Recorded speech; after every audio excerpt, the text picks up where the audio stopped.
thank you so much.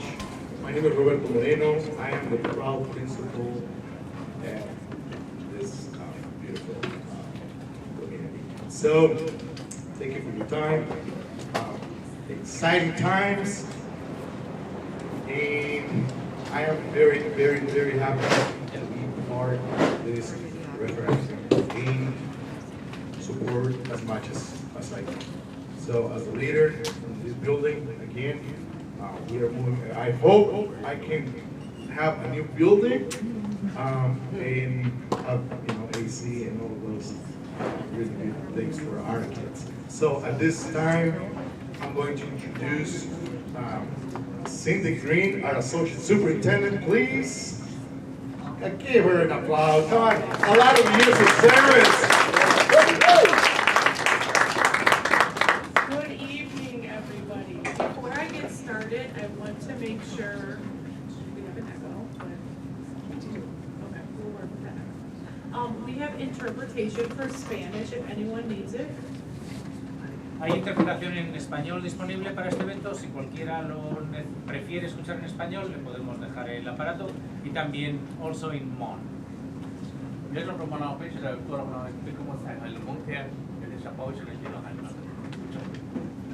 We also have sign language.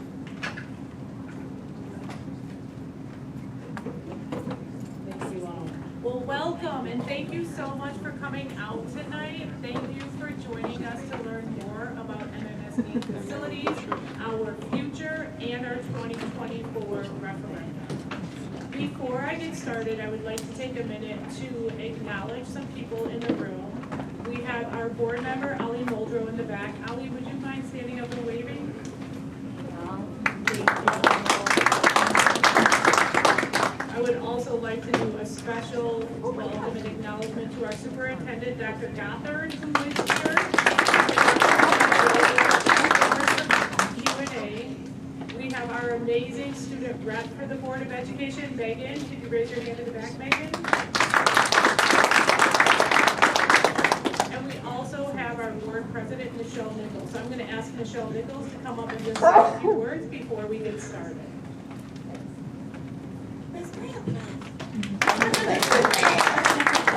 Principal Moreno, did you know I went to Cherokee? I did not know that. 6th, 7th, 8th grade, baby. Anyway, I want to just take a quick moment to say thank you so much for coming. We're super encouraged to know that you're here because you want the information, you want the opportunity to ask questions, and you want to be able to better understand why we're coming back to the community to ask for your investment in our Madison schools. I hope that you get what you need out of this session tonight, and feel free to ask questions, and we really, really appreciate you being here. Thank you so much. Thank you, Board President. So again, my name is Cindy Green. I'm our Assistant Superintendent of Teaching and Learning, and I am looking forward to being with you tonight. A few housekeeping things before we get started. On your chairs, you have a note card. Use this note card at any time through the presentation as you have questions that are coming up for you, things that you want to know more about, anything that may be resonating with you that you want us to be able to address. Our team, individuals, Jen, who's over there in the corner, will come around intermittently and pick up these cards, and we will address them throughout the presentation. If you need any more note cards around, just raise your hand and we'll get you more note cards. Sound good? All right. Does this sound okay with that? Okay. Let me know. It's hard.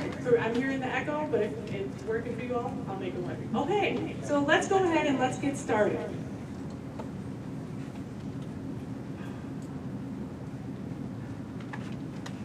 Just a second.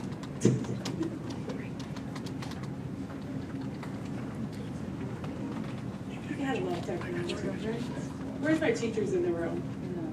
And I get to, yes. All right, teachers, thank you for being here. And you know what this is like when you're in the middle of a lesson and then it's not moving. So while we are working on the presentation over here, which is in English, just acknowledging that the presentation is available in Spanish over here and we have the presentation over here in Hmong. And here we go. We wanted to start with a little grounding of who we are in MMSD. MMSD serves over 25,000 students. We have 6,300 staff. We're one of the largest agencies in the city of Madison, one of the largest employers, 6,300 staff. That includes our teaching staff, our support staff, MSCR, our building services, but we serve 6,300 staff.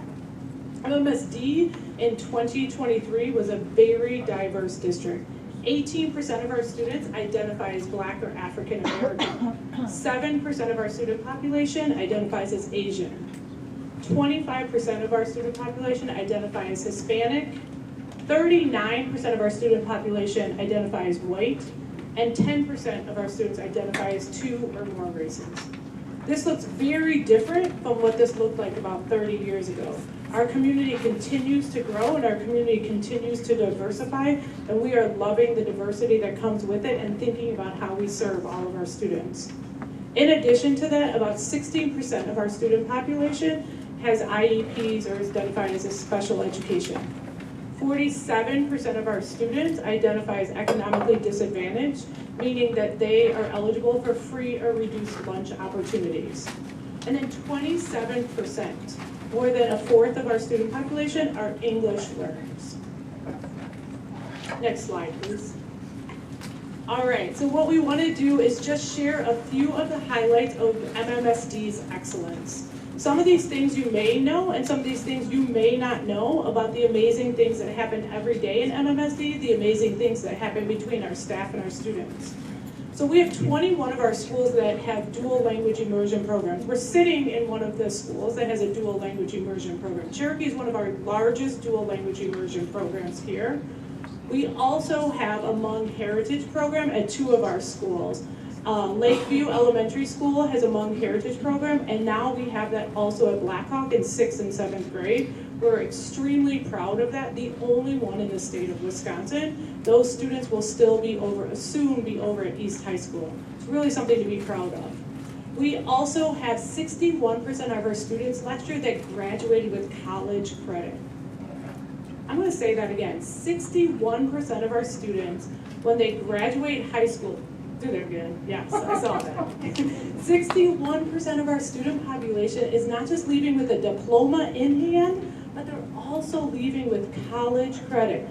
College credit that is advancing them to something post-high school. When you think about the previous slide I just showed you, and it indicates that 47% of our student population are coming from economically disadvantaged homes, and they're getting college credit free of charge, that is a true game changer for many of our students and their families to be able to have those opportunities while in MMSD. I want to also acknowledge that some of this is due to the 2020 referendum that you and our taxpayers agreed to. We are able to provide these opportunities for our students. Really proud of that. We continue to have opportunities at the elementary grades for students to engage more in the arts and in music. And all of our 5th grade students have the opportunity to take strings. So they're able to explore an instrument before they get to middle school to see if this is something they may want to explore further.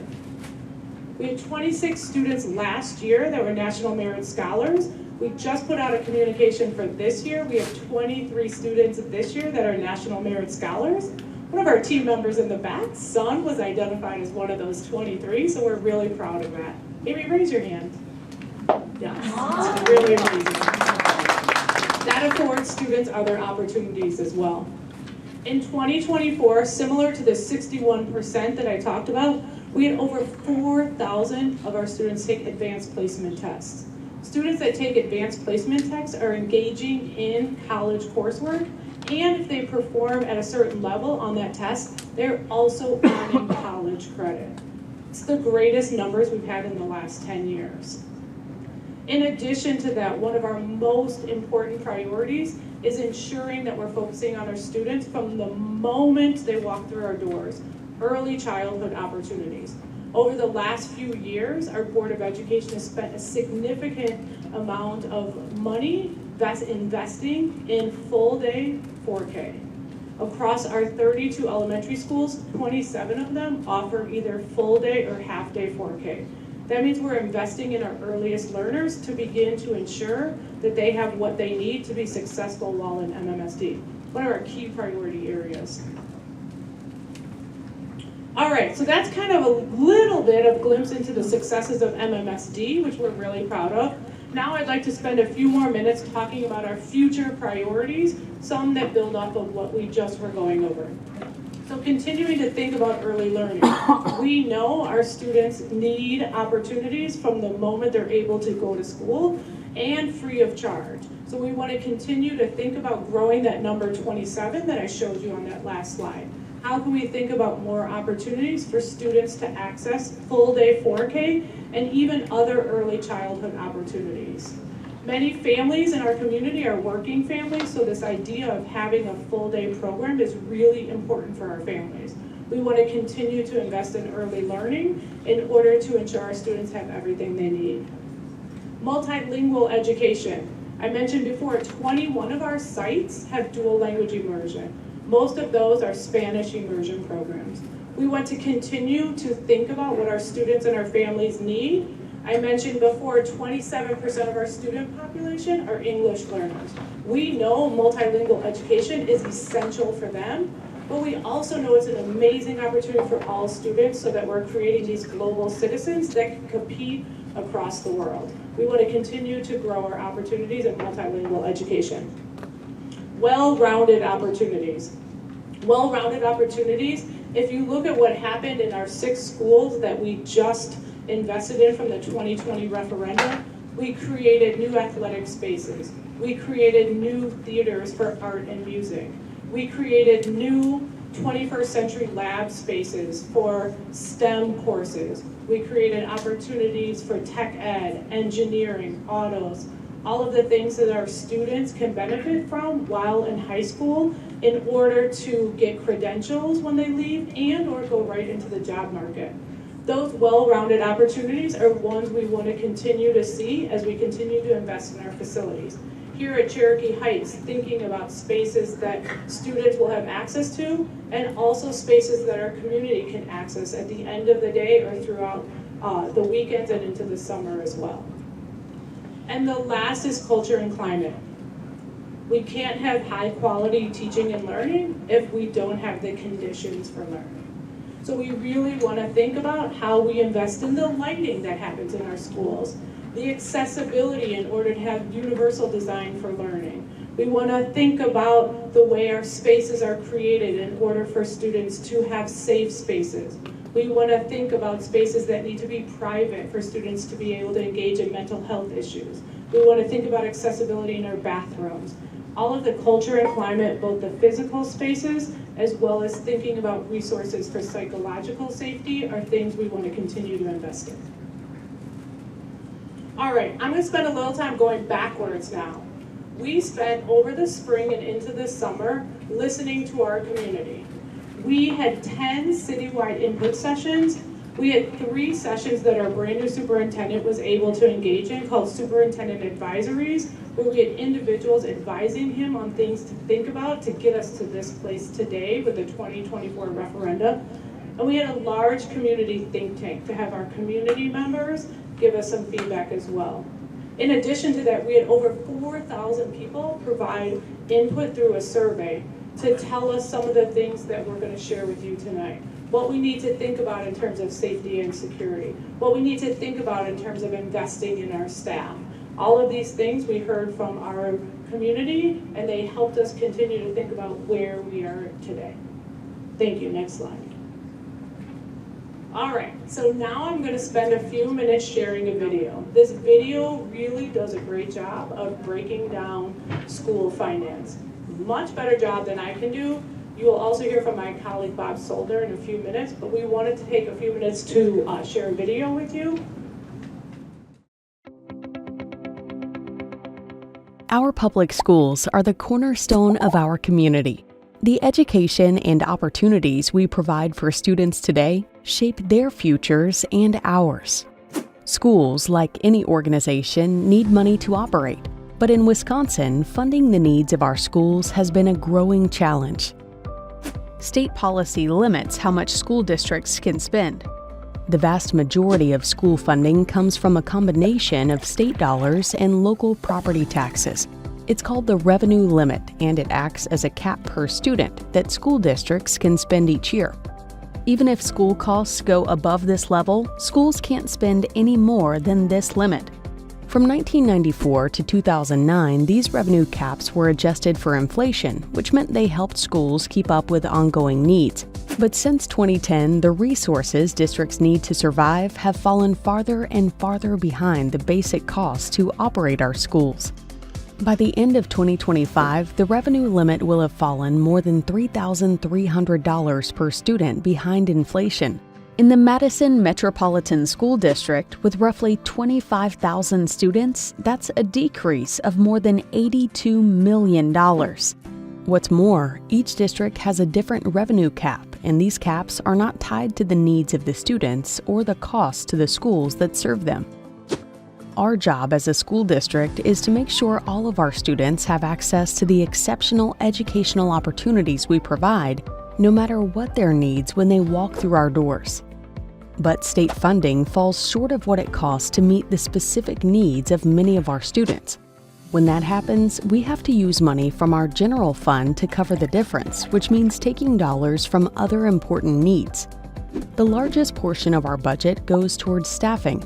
Our people are the heart of our schools. Without enough educators who instruct, support, and inspire learning, schools can't provide the lessons, programs, and opportunities our students deserve. Other important budget items include curriculum, technology, transportation, operations, and maintenance. We work hard to balance our budgets, yet resources for schools have been shrinking year after year since 2010. With costs growing faster than funding, districts are always looking for ways to trim costs and work smarter, like deferring needed school maintenance, cutting programs, reducing staff, and many other strategies. But schools can only cut so much before they start to harm educational opportunities for their students. To maintain class sizes, keep up with rising costs, take care of school buildings, and protect high-quality instruction, many districts have turned to their community to help fill the state-imposed funding gap. Since the arrival of revenue limits, over 80% of school districts have done so by asking local voters to raise their caps through an operational referendum. Most have used the option multiple times.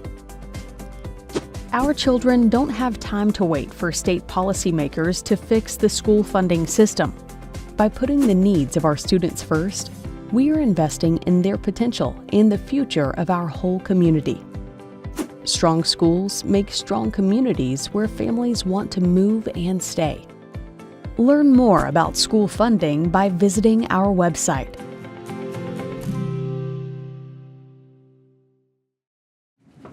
All right, that video does a pretty good job of breaking it down. I now am going to introduce our Assistant Superintendent of Financial Services, Bob Solder, who will do an even better job of explaining this. But before I do that, I just want to see if anyone has any questions that they want to turn in, if anyone needs any more note cards. All right, we'll keep generating those questions. All right, I'm going to turn it over to Bob.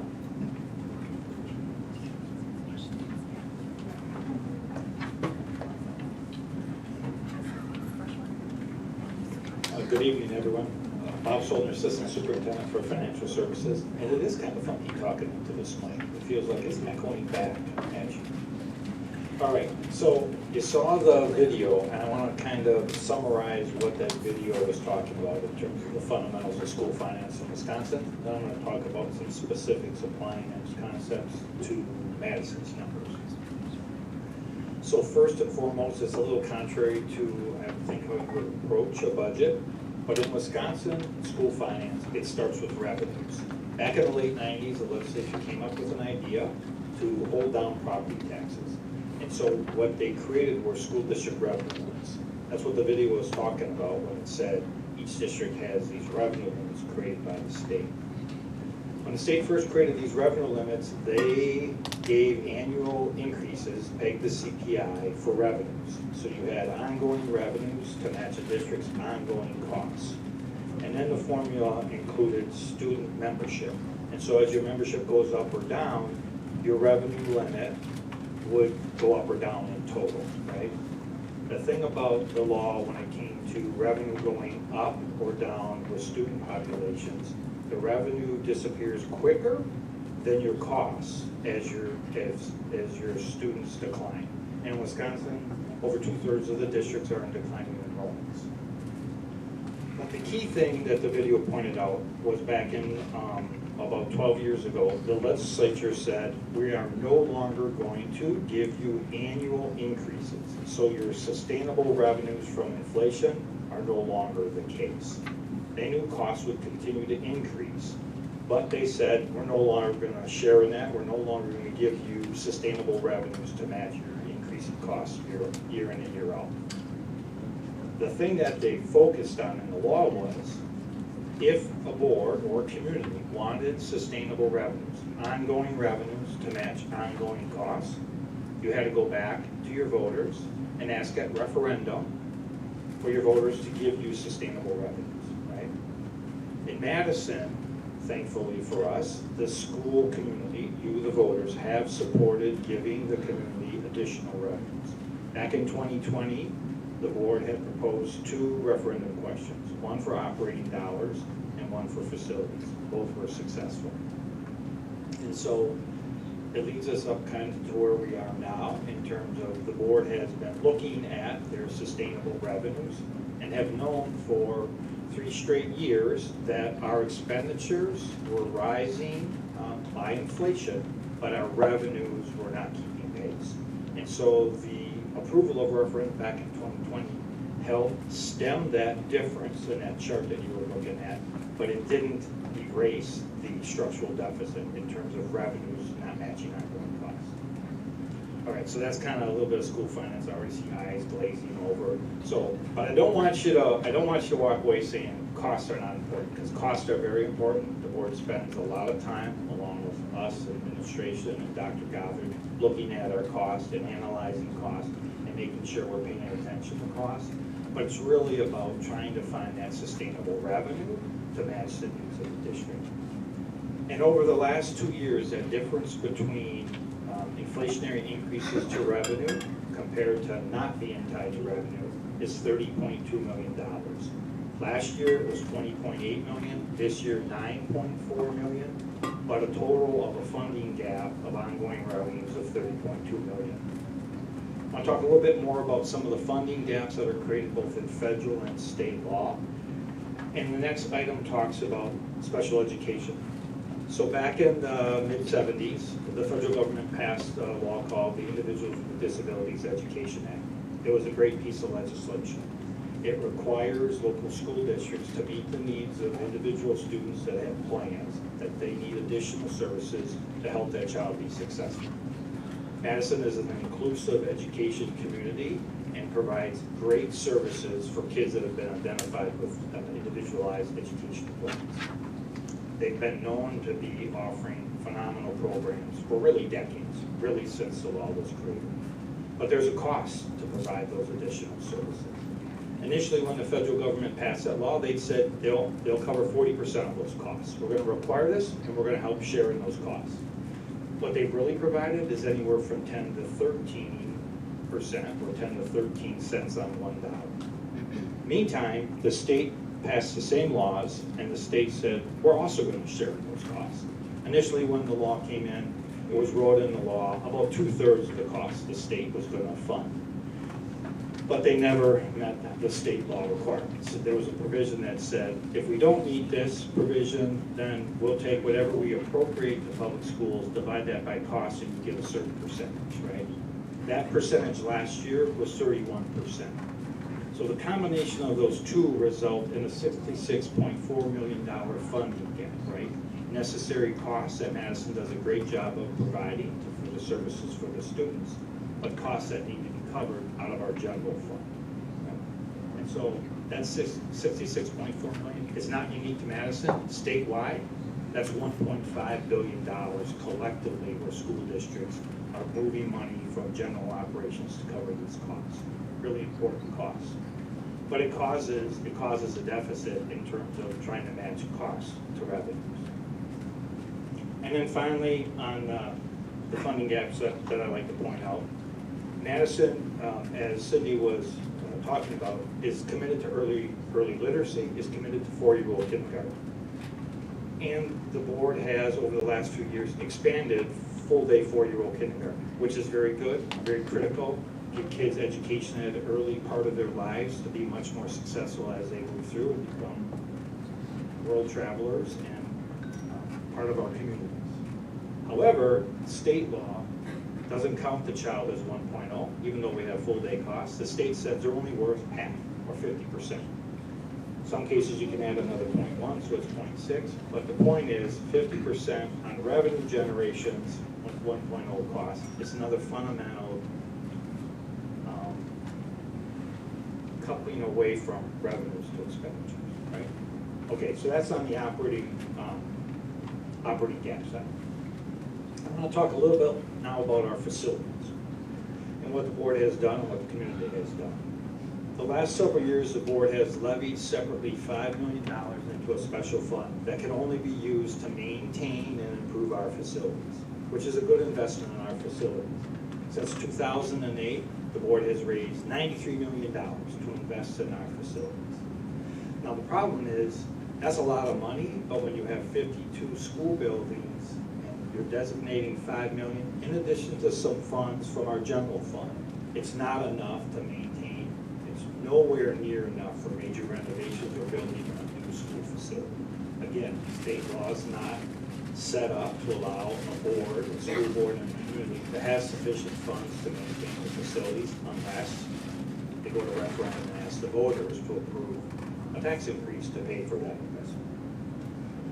So last fall, our staff put together a facility condition report and analyzed the schools that weren't being addressed at the time. The schools that were not being addressed were our 4 comprehensive high schools, the new school that was being built on the south side Elementary, and the renovation of the middle school, Hoyt Middle School, into Capital I. And the voters approved those projects, so those weren't analyzed. If you haven't had an opportunity to see those buildings, you really need to try to see those buildings. We're going to be getting some videos on our website so you can see some of that construction. But it's phenomenal work the voters invested in our facility.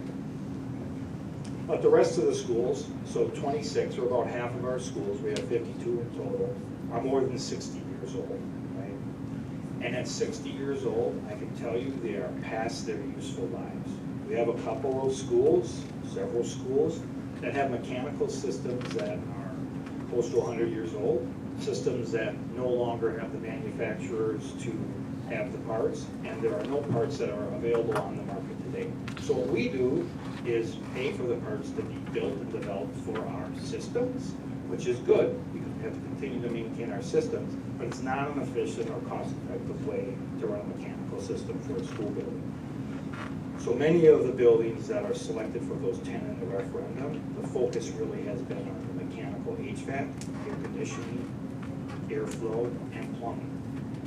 Of the schools, 40 of the schools, of our schools, received a C or a D on that facilities condition report. So there's much work to be done. On the facilities, I want to stress, there is no possible way under state law that any school board has sufficient revenues ongoing to properly maintain their facilities, let alone to do any major renovations and building a new school building. It's just not possible. It was never envisioned to be possible. It was always contingent on the board asking the community for permission at the polls. Okay, so now the specifics of the 2 questions we want to talk about. There's 2 of them. An operating referendum for $100 million, which is distinct and separate from a facilities referendum for $507 million that impacts 10 schools at 7 sites in this school. I'm going to first focus on the operation referendum to talk the difference about the 2 and kind of give you the context of what that $100 million over 4 years means. So the operating referendum is definitely going to help the board continue what they're doing, but it's really to allow the board to continue to invest in those areas that Cindy was mentioning in terms of 4-year-old kindergarten, in terms of retaining high-quality teachers and attracting high-quality, diverse teaching force, expanding our multilingual education, and really continuing a well-rounded education. So courses much beyond just the class schedule, clubs, activities, extracurriculars, really making the school into a modern educational facility and funding. Now, before I get into the specifics of the referendum, I want to kind of give you the context of what the board is looking at. I mentioned over the last few years, the board has been using one-time revenues that it has developed over the years, put aside to maintain expenditures. So our ongoing expenditures are higher than our sustainable ongoing revenues. And part of the ask is to have that money to invest in these areas and to maintain those. If the referendum would not be successful, the board would have some serious conversations to have, as they do every year in the budget process for the following school year. Okay, more numbers. I like more numbers. I can see at least some of you like numbers. I can see it in the audience. Probably not everybody, but that's okay. $100 million over 4 years. So it's structured to be $30 million if approved tax authority, not necessarily a tax increase. The board will have the authority to raise taxes $30 million. $30 million in the fall of 2025, followed by $20 million increase to our revenue limit base in 2026, and then in 2027, an additional $20 million. What does that mean for the average home assessed in Madison? It's $26 a month for the first year, and then scaffolds up over those 4 years to be $87 a month in the 27-28 school year, and then into the future in terms of the tax income.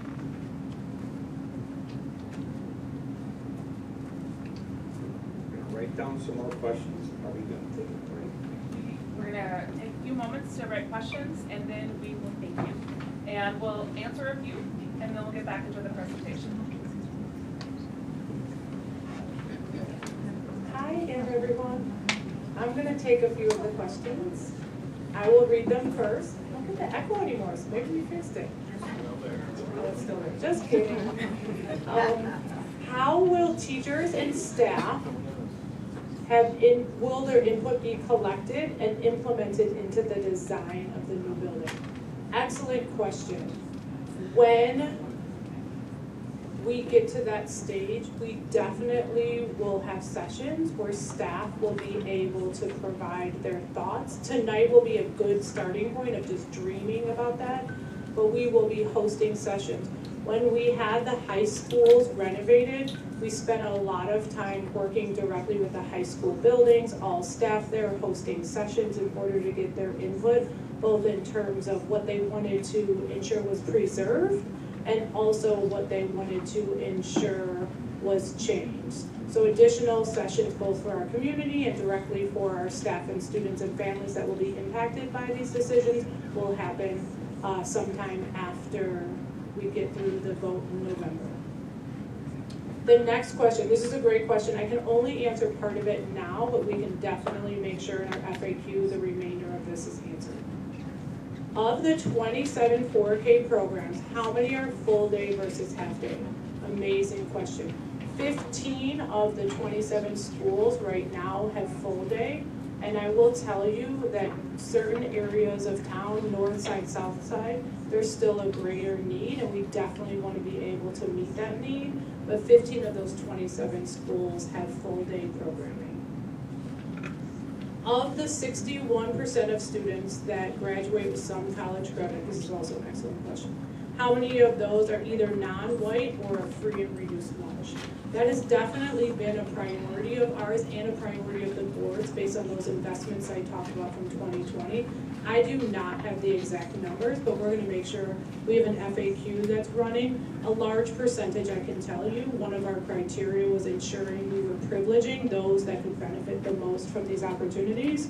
But I don't wanna misspeak by giving a number. We'll make sure that gets updated on our FAQ. Thank you for the great question. I'm going to turn it back to my colleague Bob. Thank you, Cindy. So this is going to be a good question. Statement, doing this in more conversations about the facilities referendum. So this is a statement, which I'm gonna read. This school was built in 1956, and it doesn't meet the needs of 2024. We need rooms with air conditioning, outlets in every wall. Teachers need them, and we have to comply with the fire code. We need to have all the entrances fit for people with disabilities, and an elevator with a bigger door so we are able to move equipment and furniture from one level to another. We also need rooms fitted for kids with special needs. Gotta say, I agree with all that. That's a good statement, right? And it's part of what the facility referendum really is focusing on in the different schools. And advance the slides.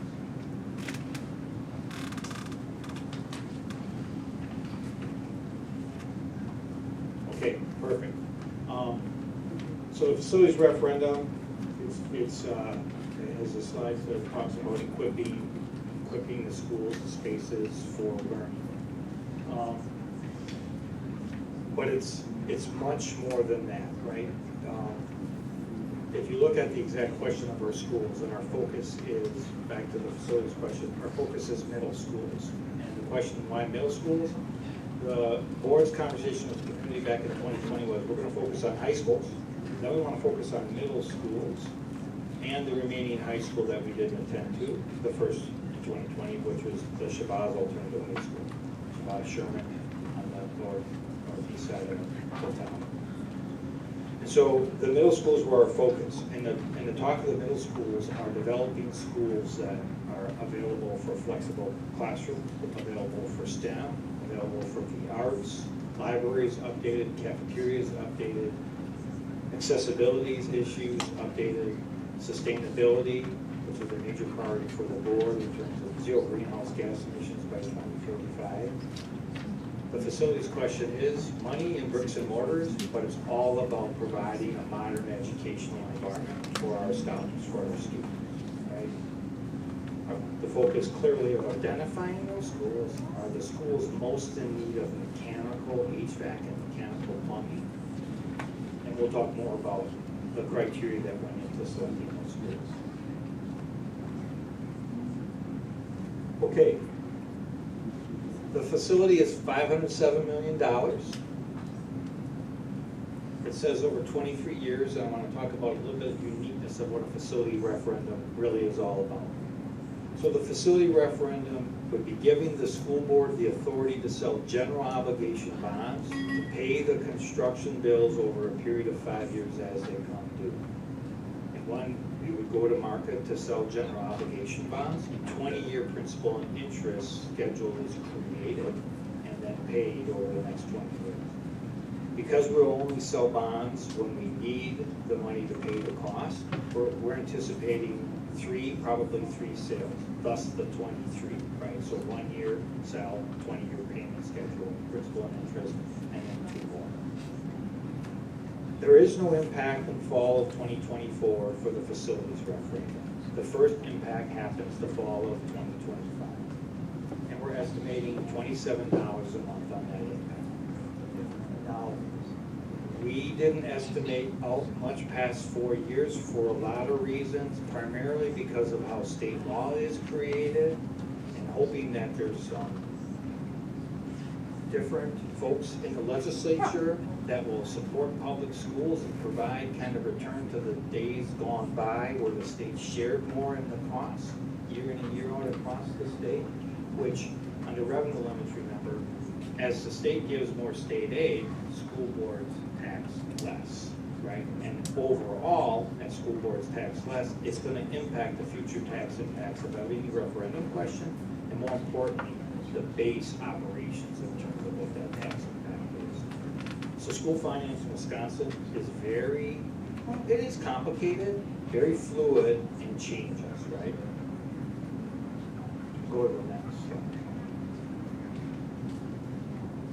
So this is the visual of where the schools, the 10 schools, 7 sites are located. And we're going to talk, you all have in front of you some of the specifics, the grading that was from the facility condition report. But I want to spend a little bit of time on why the board selected these 10 schools at these 7 sites. First, focus on middle school. 2 primary high needs elementary schools that have significant mechanical infrastructure issues. That's Anana and Crestwood. The rest of the middle schools spread across the district.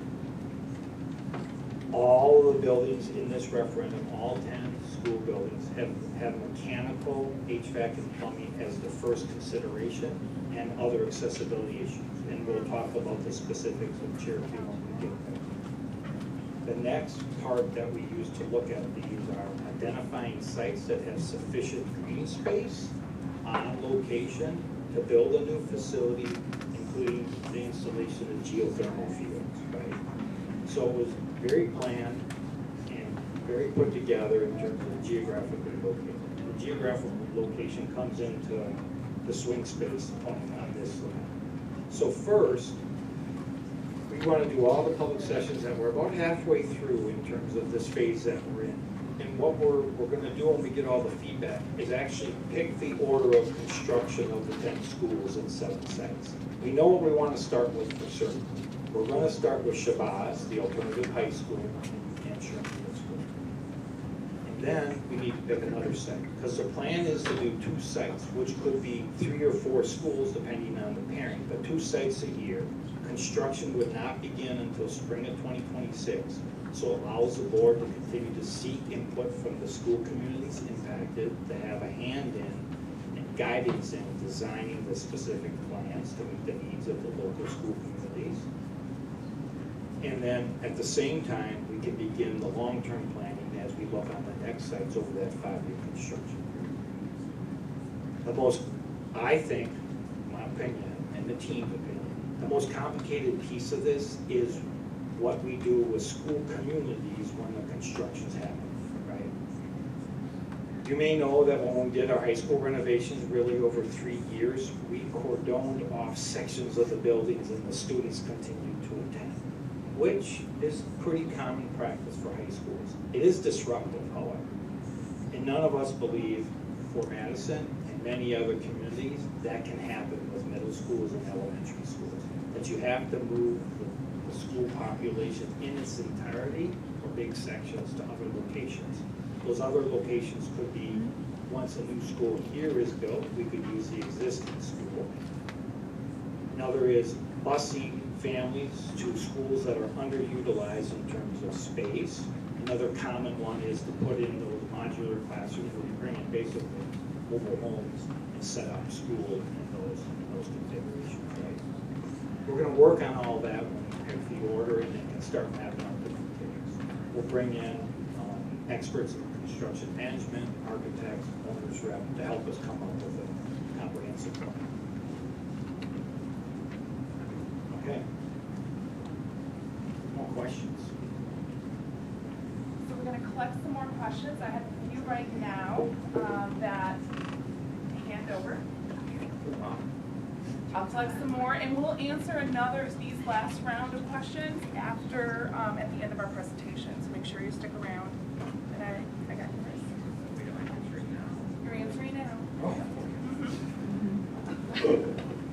right, I'm just gonna jump right on. When does the increase in taxes stop? Question mark. What year? Question mark. And why the scaffolding tax dates? Why not the same tax increase? Okay, so there's a lot of questions here. A lot of points covered in these questions. Not a lot of questions, a lot of points. So the taxes, let's start with divided two. We'll talk about operating referendum. So the board is scaffolding the operating referendum, knowing that we need significant sustainable revenues in the first year and the second year, but also to give the board the ability to continue to invest, 4-year-old kindergarten, early literacy, retaining our current teaching staff and attracting a diverse teaching force, right? Which costs money in a competitive market such as Dane County, right? And so, but to scaffold that up over the 4 years, the money would be recurring and built into our base. So in terms of the tax impact, things, it would be ongoing, right? So in the fourth year, when we were talking about the $87 a month, that's ongoing. Now, I have to say, we're isolating the impacts of the referendum in terms of the dollar amounts passed on revenue limits. Now, remember what I was talking about revenue limits. If 2 years from now, when the legislature is more conducive to funding public education, right? And they share some of the billions of dollars they have in the bank right now for taxing us on our income taxes and sales taxes, which I believe, I can hope for that. Now, we need to take care of ourselves, which is why the referendum questions are before you. But the hope is the state will start sharing in what I say is a fair share of public education. When that happens, our tax rate goes down, right? And so it's difficult to say, is that 87 forever? It is built into the base, but what the ultimate tax impact ends up being really depends on state policies in terms of how much is the state going to share in the costs. So the hope is we'll return to the days that used to be, where public education was valued and paid for, helped paid for by the state. Why the scaffolding tax rates? So tax rates are different than the dollar amounts. And I'm going to just say it like this. So the board under revenue limits has a dollar amount to levy. The rates are based on the value in terms of total assessed value. Right? So you take that levy divided by an assessed value and you get a rate, a tax rate that then applied to individual homeowners. How much that individual homeowner pays is based on their assessed value and then relative to the rest of the assessed value. So the levy is what the board will levy, the tax rate comes to the. And value this year as well.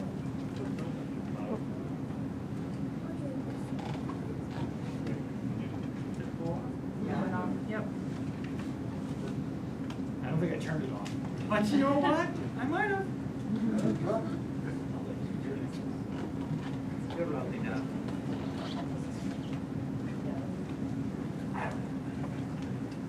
Okay, so I think I got that tax rate question answered. The Wisconsin State Journal recently published a Q&A stating passage of the operational referendum will allow tax support to remain at that level indefinitely. Kind of talked about that. Why need to talk about the facility referendum? This means the average homeowner will pay $1,376 more per year for at least 23 years. That's my time. So this helps me stand track. The 1376 is what the facilities that I want to talk. Talk loud. Talk loud. Bob's got them loud. For at least 23 years if both referendum pass, is this accurate? So, although the 20-year principal and interest payments will be set up for that $507 million facility referendum, we did not estimate the tax impact for all the years up to 20, right? Because of the reasons that I've been sharing. But initially, for a number of years, it's going to be that $27 a month, right? Because we're going to levy sufficient funds to set aside and help us pay that debt. The ultimate cost of that borrowing, and this is good news, right? Particularly with the Fed rate and the half-a-point cut, the estimates that we have are going to be, it's going to be cheaper to borrow money if the Feds keep cutting that interest rate, because what we pay at market is contingent on that interest rate. Those of you that have homes, or your home, you ought to be, if you're not, thinking about what am I paying and with the 5 years of that. So that estimate is there for 4 years, and we'll continue to monitor it, and it'll become reality when we start selling some of the bonds and know the true cost. But whatever that dollar amount is, that $27 a month for the facility cost for the next several years is a good estimate. Right? Because it'll be that amount, and it'll be paid off in 20 years. Unlike the operating referendum, which stays part of the rate forever, the facilities is just a payback of the bonds that we have. There's a lot of questions, folks. How is it not unconstitutional for state and fed to underfund equal and adequate for 4-year-olds or special needs? Awesome. I was needing this. I was going to go lower, so we appreciate this. All right, how is it not unconstitutional for state and fed government to underfund equal and adequate education for 4-year-olds or special needs students? I'll answer that first. There's always considerations to challenge the legislature based on the state's constitution. I have no idea of what's going on there, but the state and federal government, they make the laws, number one, and they can choose to fund what they want to fund, right? It's a priority for the legislature. My quick answer is always, they have the votes, and they're not supporting public education right now to the extent that many of us believe they should. But whether it's constitutional or not, I'm gonna stay away from that. Because I'm not an attorney, and even if I was, my opinion, it wouldn't matter. Okay, what can Wisconsin residents do to get off this never-ending cycle of referendums? Talk to your state legislators about fairly funding public education. Because remember, I explained to you, the way the law is set up, which is why Wisconsin, across the state, just like Madison, districts are going to referendum, right? And a lot of them are on 4-year cycles, some of them are on 3-year cycles. Because the law says, if you want revenues ongoing to match your ongoing costs, inflation, healthcare increases, trying to attract and retain quality staff, those costs go up every year. But revenues do not go up every year. The only way revenues go up every year is if school boards go back to the voters at a referendum to ask for it. That's how the law is. So that's going to continue until the law changes. Would be my guess. What role can fundraising play with a potential match for groups like Madison Schools Foundation and Madison Community Foundation? We have great partnerships with Madison Public School Foundation. I can tell you that.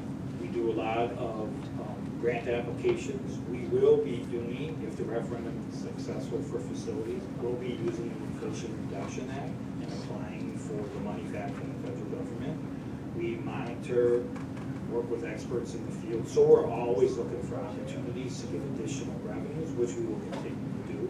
And the Madison Schools Foundation is a really strong partner for the Madison School District. What happens if one or both referendums do not pass? How much input has been received on these referendum items from community members, students, or families who have not had a favorable opinion of Madison? Well, those surveys that we had out there, those 4,000 responses, you just fill out those surveys and put whatever you're feeling in those surveys. So I encourage people to continue to fill out the surveys, continue to talk to your school board members, continue to talk to us that are employees of the Madison School District.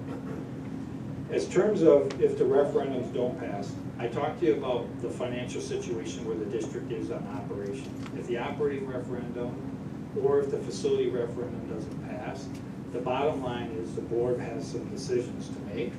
And I will tell you, no matter what happens at the polls in November, the board will start planning for the 25-26 school year in November.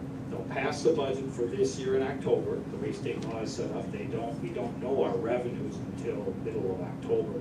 So the board passes a budget this October for the school year we're in.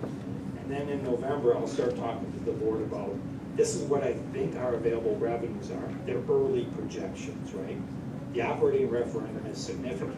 If the board does not have 30 million built to its base, we're using one-time funds to continue to do the investments. And the board cannot continue to use one-time funds. We're going to run out of one-time funds, right? So it's a significant question in terms of the operating and the facilities. How will the district ensure a smooth transition once the new building is ready? Boy, I want to give someone else that question. I mean, it's I'm going to give Mr. Soldner a break. Thank you, Joe. And this question too. It's a lot there. And this kind of leads into, I'll read another question because I think they're similar. That's why I grabbed the mic from Mr. Soldner Thank you, Bob and Cindy, very much. Good to see you all. Joe Gothard, Superintendent, if you came a little bit late, and it's wonderful to be here with you tonight. So one of the questions that we received is, and I'll just read it. The new high school renovations are wonderful, however, some of the open community seating spaces had furniture removed, some bathrooms already have vandalism or items no longer working. How can systems be put in place to protect investments and empower students to maintain them and respect? Wonderful, great question. I was in a high school today for quite some time, and I'll be the first to admit, these are new spaces for everyone. So getting used to how to use them, I think is part of that. I'm talking in terms of furniture, how it's arranged, where it is, and when students use it during class, during free time, or how it's used. I think in terms of vandalism, that's something we have to work on all the time, in terms of culture and community and what we want our schools to look like, how we want our students to respect those spaces. Adult supervision is really important, and our staff are working really hard for us to have a successful beginning of the school year. So this is truly no different than it's been any year. If we see students that are misbehaving, that are vandalizing, obviously we want to remove it, but we also want to help teach better behavior. There's no doubt about that. And that leads into a couple other questions. What about the need to focus on instruction? What will be done for them? And I might be missing a word there, but I have instruction. And when I think instruction is, yes, the facilities referendum is part and parcel of of instruction, but it's more operations as well. When we talk about well-rounded opportunities, certainly we need highly qualified staff to deliver them, but we also need spaces that are conducive for learning today. Schools look a lot different, the workforce looks a lot different than what it did when our schools were built, when they were designed. I was in my old biology lab today, everybody, and I thought to myself, I would have loved to have taught in this space. I had 25 desks in the middle and lab benches. I mean, you had to walk sideways to get by. And now those same tables are on wheels. So you can set up for labs, or you can push them all to the side to do this large group instruction. And I just thought that those really great renovations were just wonderful. So it was really nice to see that. Schools not scheduled, this is a good question, something we have heard before. Schools not scheduled for replacement also need AC to support learners. What will happen to those schools? The great thing about Madison is we have 52 buildings. The hard part about Madison is we have 52 buildings. So the limited resources to do that work and do it all at once. I can tell you, coming in the tail end of 4 comprehensive high schools being deeply renovated, I could see and sense how big of a lift that was by everybody involved, from our construction partners to the students that were there, to the parents that were maybe dropping off and trying to get in. It was really a difficult ask to do that. So we have to stagger these for a number of reasons: safety, finances, and our ability to do really good work. There would be nothing worse to all of you to say, you know what, we went through and we did this too quickly. We went too fast. We ran out of money, we had to cut costs, or we didn't have the materials and delayed, or we just simply did not deliver what we told you that we would. So it has to be staggered. That facilities condition report is really important because it gives us some data. It gives us some things to say, these are the decisions we're going to make and why. But the other piece we need to add to that, remember the map that had the pins on it. We want to be geographically sensitive in the district as well. We want to make sure that we are spreading out and trying to address different areas of Madison, of MMSD at the same time as addressing some of the facilities conditions reports. Bob, that is all I have. If you want to try to get through some of the one that I gave you. Joe's better at this than I am. No doubt. Thank you, Joe. Okay, so I'll go back to the question. How will the district ensure a smooth transition once the new buildings are ready? Well, the good thing is we have experience just completing the 4 comprehensive high schools, building a new south side, and then Capitol over at the old White building on the west side. But it is a coordinated effort in terms of building services, in terms of working with the designers and the furniture purchase. It takes planning like anything. But I think we've got good experience, and we'll work with professionals in the field to help us come up with those schedules. So I'm confident that we'll be able to manage that. All right, good question. So the facilities referendum. Have you factored future savings on utility energy bills when the new, more energy efficient HVAC systems will go thermal fuels and ground source heat pumps up and running? So just quickly, geothermal, you drill big holes down into the ground, and use the earth heat, natural heat to both cool the buildings and heat the buildings, so it is very energy efficient. We're working on test piloting some software already to use dashboards for students to see in school the energy use, and so we are going to be tracking it. The board this last budget approved us to hire a specific sustainability energy manager. We work with our vendors to continue to match that.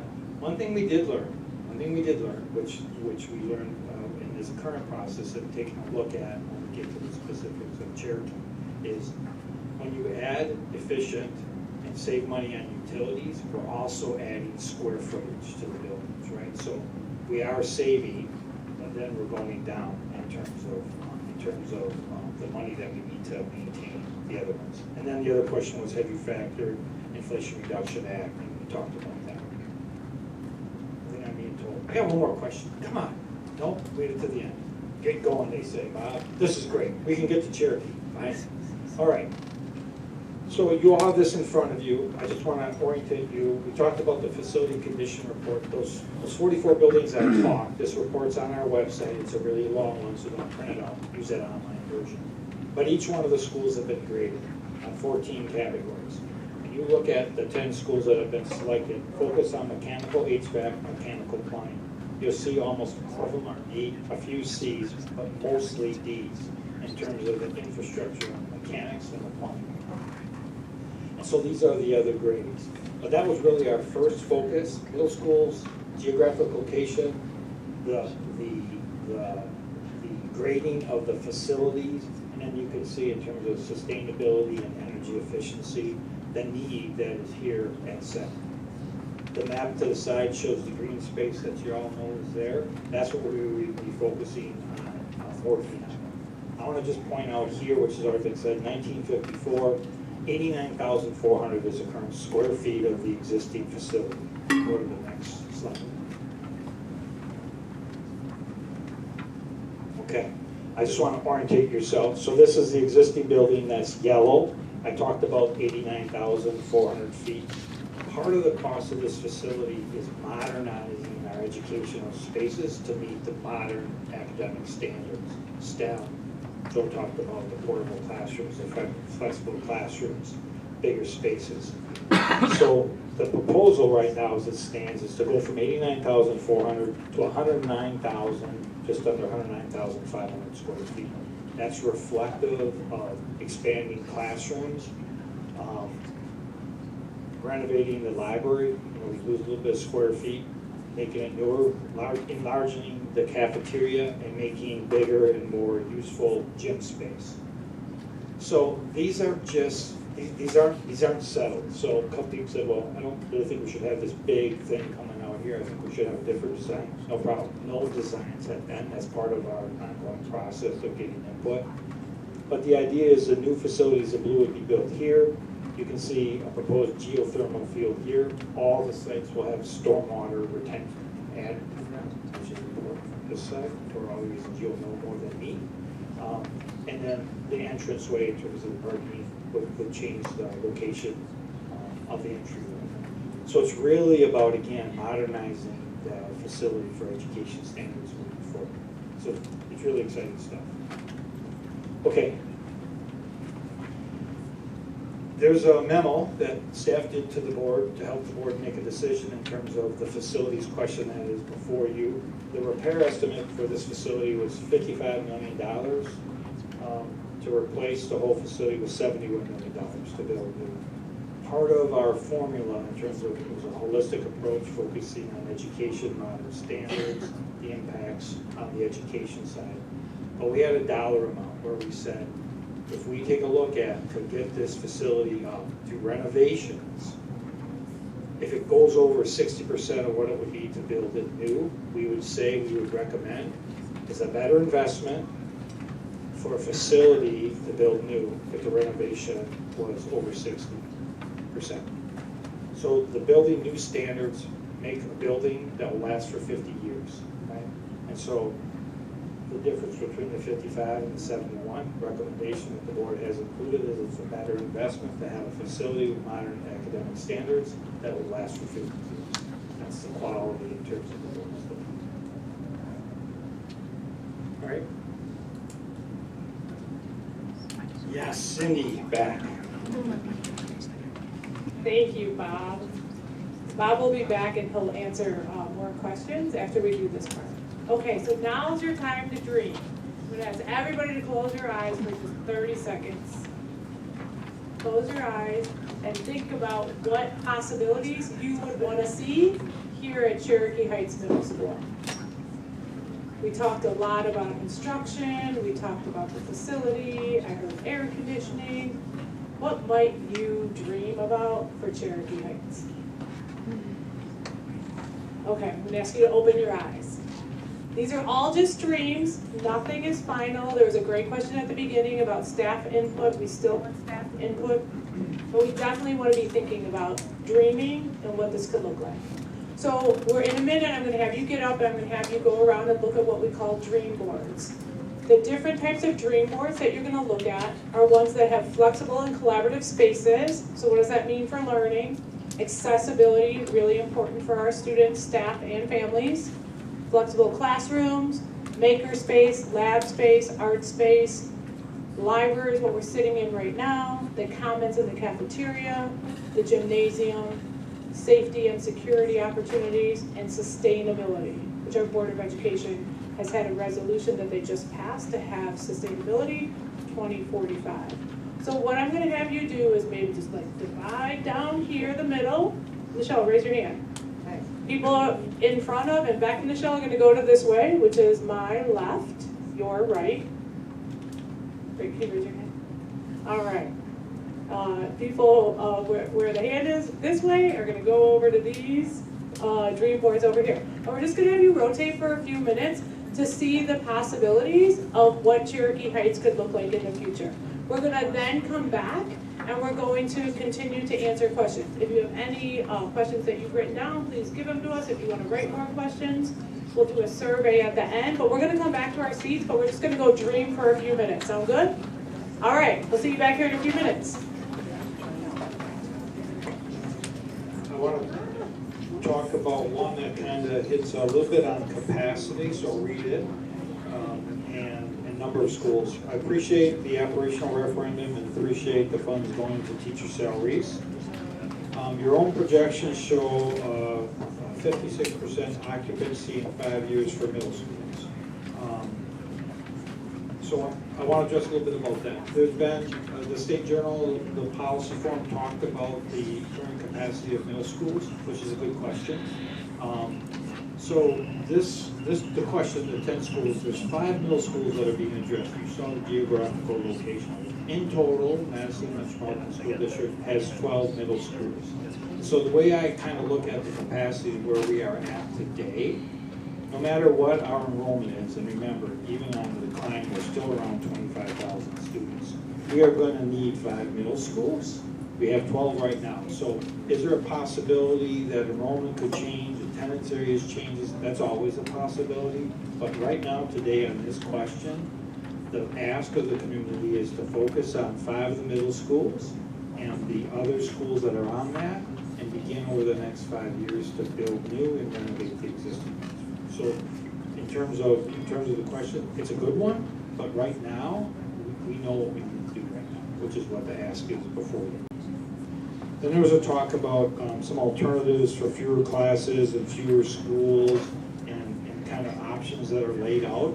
That's a question the board talks about every year when they're looking at the budget the following year. The board revisits their class size policies. We take a look at the schools in terms of their capacity. And that's another point in terms of the capacity, right? So we don't staff buildings for the rated capacity. We staff buildings for the number of students we believe that are going to be going to school, right? So the board has class size policies. So if a school is under capacity, we only staff it for the kids that are attending. So when people start talking about, well, then you must be able to close that school and save all this money. The reality is, you don't really save much money, because the kids that are at this building are gonna be taught somewhere else, and the teachers we have there are likely gonna go with the students to whatever school they would end up moving to. But the board looks at that every year. Speaking of looking at it every year, the question was, what are the projected enrollment for upcoming and future? So the story is, every year we get a UW Applied populations projection, and they have been, and they primarily base, I don't want to oversimplify their work, but they primarily base their enrollments on birth rates, and birth rates have been down the last few years. And so when your primary factor is birth rates, your enrollment projections are going to be less than what they have. As an example, last year we were projected to lose between 550, 650 students in 23-24. In reality, in terms of the counts that I use for revenue limit purposes, our kids went up over 100, right? And summer school this year was up 18% in terms of our FTE that we count. We don't have the third Friday counts, we have them tomorrow.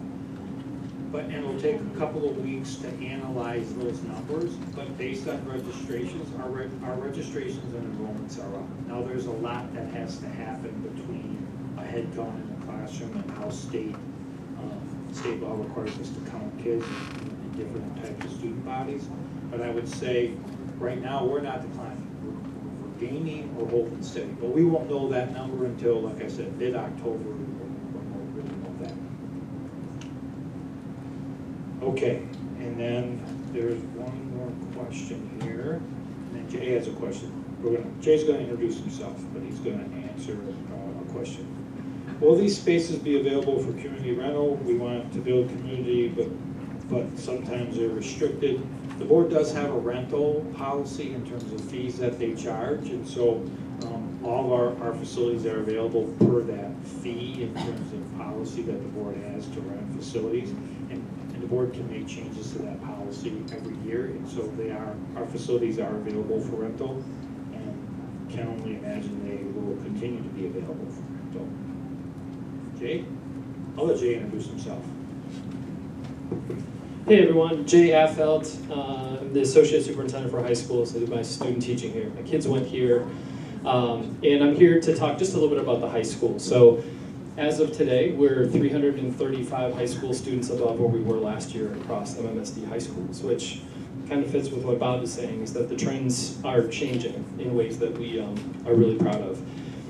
This question is, how will the new facilities enhance the learning experience for students, especially in technology and engineering? I'm excited for you to see the videos that we've made because our students answer those questions in those spaces. So in our schools that are now more than 60 years old, those spaces were designed for technology and instructional activities that happened in spaces 60 years ago. We just had the opportunity to redesign, to create spaces that are meant for the technology that exists now, the types of classroom experiences that exist now. Music studios, recording labs, welding stations, engineering studios, cathedral ceilings in a wood slab that allows you to do things upstairs, downstairs, bring in huge equipment, redesigned auto labs that have the technology so that students can walk out the door or across the stage in graduation and have a really high-paying job in the automotive industry, just simply because of what we're able to do day-to-day in the high schools now. So we're really proud of that, hoping that we have that opportunity to bring those changes to our middle schools as well. Okay, we have exhausted our Q&A and questions and answers, so I'm going to pass the mic on to Joe. Thank you, Dr.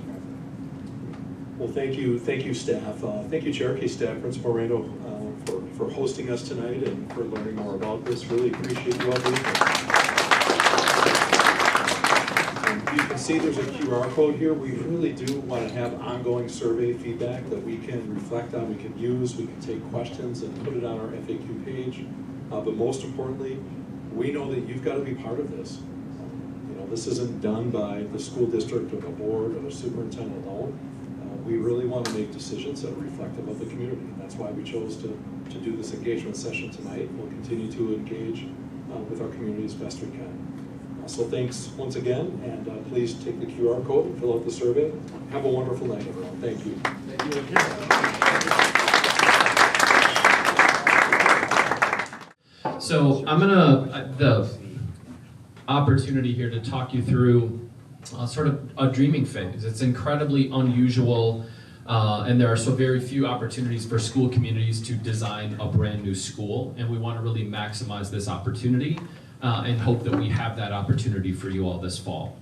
We're going to think about different and specific areas, and I'd invite you to think about what exists here already around flexible classrooms, around gymnasium space, the cafeteria where students spend time between classes, the library, and also other things like accessibility, parts of the building that certain students can never get to.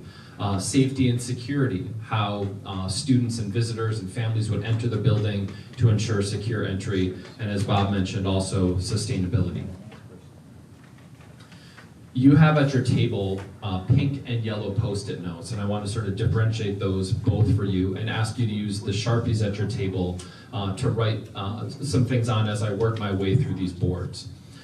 On the pink, you're writing things that you like or appreciate and that you would like to be the same, meaning we have this, we want to make sure we have that again as we design a new building. So pink is for things you want to stay the same or want to make sure that they exist in the new design. The yellow Post-it notes are for things that you would like to be different, things that you see in these images that you've seen in other schools that you don't have now that you would like to be included. So again, pink is for things that should stay the same, yellow are things that you would like added into your design. At the end of the presentation, I'll ask you to then go put those up kind of by the picture that represents that thing you either want to keep or add. We'll take pictures of those, and then all the Post-it notes are pulled back together to document.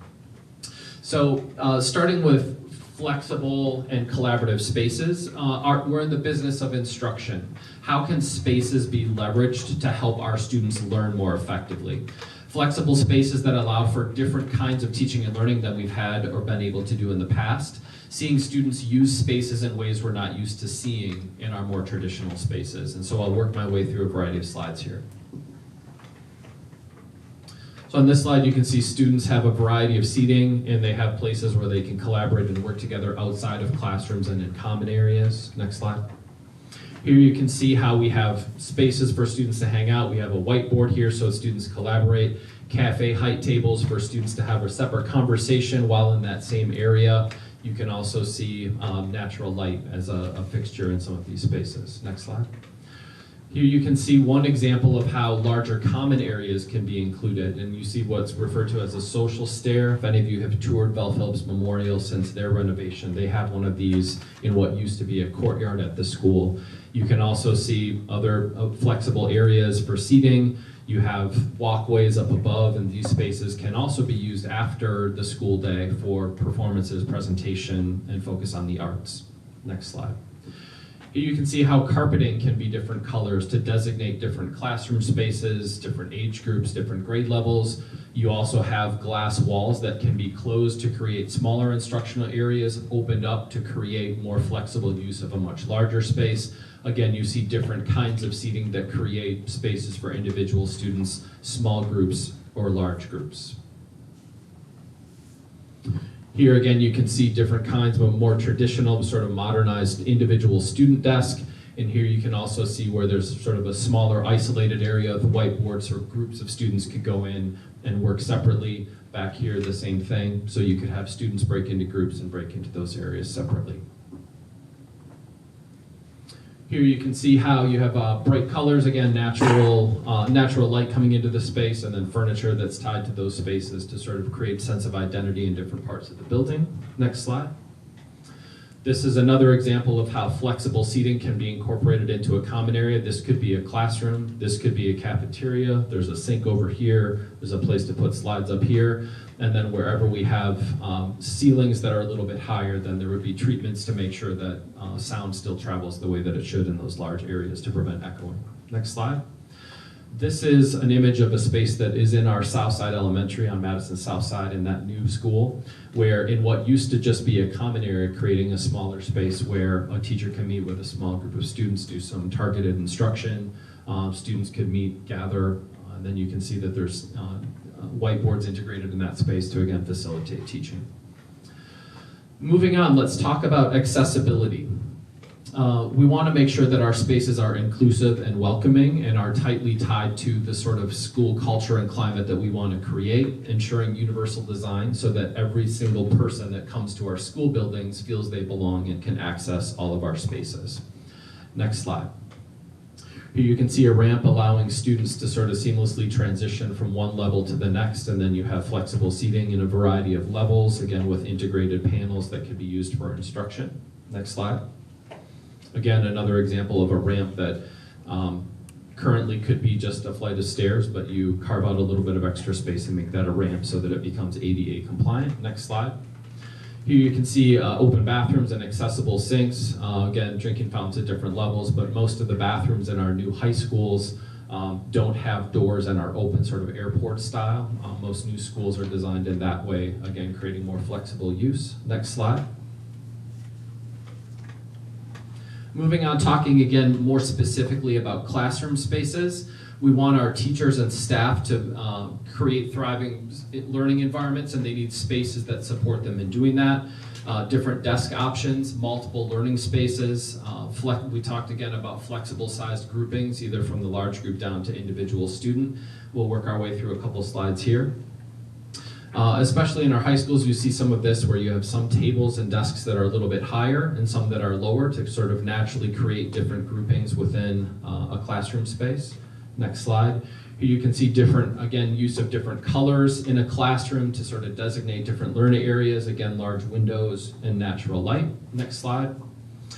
Here's another example where you have integrated sort of counters that allow you to do lab space, a space for the teacher, and again, a lot of natural light. Next slide. In our high schools, that we've developed with a focus on maker spaces and STEM, integrating sort of larger lab, flexible spaces that can be used in ways that a traditional classroom can't and where previous facilities did not allow. Again, creating larger spaces with an emphasis on hands-on learning that can be used in a variety of different ways. Next slide. This is an example of an art space, and so you can see how use of stools, a much higher ceiling. You've got, again, sinks integrated into the space. You have lots of storage. These tables, again, can be pushed together to create sort of one larger collaborative area. Next slide, please. Here's a lab space that has new technology like 3D printers. You've got a sliding glass wall that allows students to experience a classroom setting maybe one day, and then the next day they go to the other side. Next slide.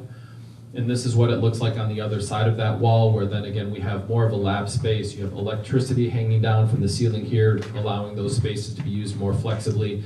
Everything's on wheels, so the teacher can work with students from day to day to shift up how the classroom is structured. And then you also have integrated dust control and electricity that supports equipment. Not only the glass sliding walls, but also a lot of natural light into these spaces as well. Next slide. Another space that just shows, again, integrated sinks, stools, things on wheels, again, electricity from the ceiling, and then large glass windows for natural light. Next slide. One more example of something like a Lego table, so that spaces that are designed specifically to foster creativity. Again, lots of windows. You can see over into the library here, which also helps just having line of sight so that a teacher can supervise students in a variety of spaces. But again, be using the space in a more productive way. Next slide. One more example, you can see here what look like booths in a restaurant. This could be a cafeteria, this could be a collaborative space. This is what it could look like if it's raining and we're not going outside after lunch. Just space where people could play cards, get together, study, etc. Next slide. Thinking about libraries, here we are. Libraries are sort of the heart of literacy and where we want students to hang out, love picking up books and working their way through them. We also want them to be shared spaces that are sort of collectively owned by all the teachers of the school and they're comfortable bringing their classrooms in. Next slide. Again, very colorful, lots of natural light. If you've been in the libraries of, again, our new high schools, they look more like this with all sorts of flexible seating around the edges and as much natural light as possible. Next slide. Fun shapes for bookshelves, again, to sort of create different areas within the library. Over on the right, you can see more flexible seating at different heights. Again, lots of natural light and windows. Next slide. Here you can see again lots of natural light, another cubby area. Again, the purpose of this and these light fixtures, just to sort of inspire some of your thinking around how spaces could look and where you would like to be, where you'd like your children to be. Next slide. Again, use of colors. Here you can see the colors are here. You have a bright wall, and then you have lots of different bookshelves in different places and lots of natural light. Next slide. Commons and cafeteria. Where we want students to come together, building friendships outside the classroom, and we need spaces where they feel comfortable and included. Next slide. Again, you can, in a lot of our schools, the cafeteria is also sort of the space where we would do performances. And so this is also a place where we can feature the arts, but during the day, the tables were allowed and this becomes the cafeteria. Treatments at the, up on the ceiling to sort of prevent sound from bouncing around. Again, lots of natural light and a classroom that overlooks the cafeteria. Next slide. This is another example of the cafeteria where you switch it around and students go in to get their food and turn around, and then where they would actually sort of check out a little bit more in the open space to create a different feel as opposed to having to sort of work their way in to check out. Next slide. This is, I believe, Southside Elementary again. So you have large glass doors that open up, creating a much larger cafeteria space, and then you can close these back down to sort of separate those, and they could be used as a classroom space or pull a couple of classrooms together to collaborate in a different way. Next slide. One more showing how wood elements can be used. Again, natural light kind of in all of these pictures. You see another performance space here, but you also see all of the wood treatment in the ceiling. Let's move on to gymnasiums. We'll start with a picture of Southside Elementary. Again, things that are consistent throughout these slides. Lots of bright colors on accent walls, lots of glass. Again, here's more bright colors and lots of natural light in these spaces. Keep going. Another example of what could be a performance space. We could have a movie night here. You have accessibility with a ramp to get back up on the stage. Lots of flexible use, including curtains that drop down to separate spaces so that we can have different classes on different sides or activities going on in a large space that for a larger game could be opened up and you have competition throughout the entire space. 54% of our students district-wide are involved in co-curricular activities. We want to make sure that we're thinking beyond sort of the regular school day into what students do after school and in the evening to stay engaged in our school communities. Monitored and controlled entry, we want to also be mindful of safety as we work our way through it. So I'll show you a couple of examples of what some of those safe entries could look like. Here you have students who are entering and checking in the building that way and then are buzzed in. Next slide. This is another example that shows a double entry so that students coming in after school starts would come in, go into the Welcome Center and check in, and then into the school building. Students who are leaving go out through both of those doors. If you think about your entries the way that they are now, when it's cold outside and the doors are open and all the students are streaming in, the building will drop temperature 10 or 15 degrees in that area until everybody's in, the school day starts, and then it slowly warms its way back up. All of our high schools have been redesigned with double entries to make them more energy efficient. Next slide. Here's another example of how you can use the architecture to sort of help create a more welcoming, common entry point so you can see from across the way when you're driving up and visitors would know exactly where they're coming. Signage and again, architectural features that make the school building and the school community unique. Next slide. Sustainability.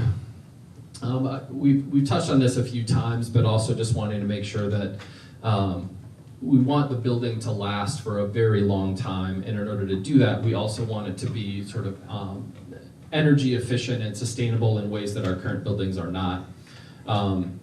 Let's look at a couple of examples. Again, here you can see use of sort of wide open spaces that allow for air to move pretty freely. You also have cathedral ceilings in different places that allow for air to move around, and then again, using lots of natural light, both up above and down below, reducing the amount of lighting that we need in the space. Next slide. And this again is back to Southside Elementary with a little bit of a green roof, a big skylight, and an outdoor classroom where teachers can meet. So let's shift back to our Post-it notes. Again, ideally you have your pink ones where you're writing down things that you like or would like to keep. On your yellow, you're writing down things that maybe you saw here that you would like added in that you don't have. And if you end up with things on either Post-it note, whatever you have, put it over here. We'll be able to make sense of it. Before we get up and sort of open this up into a little bit more of a Q&A forum to interact, mingle around, look at these pictures, and dialogue a little bit, I wanted to put up the QR code, if we could. So as we sort of wrap up the formal presentation this evening, I want to thank you for your engagement and for being here. I know there's a lot of information to process, but we value you taking the time out of your evening to come and sort of hear from us, learn a little bit more about what we're hoping to do for our school communities. Before you go, if you could use your phone to submit this survey, that would be great. But at this time, we're also just going to open it up and allow you to put your Post-it notes on these boards, talk with each other, and talk with us. Go ahead.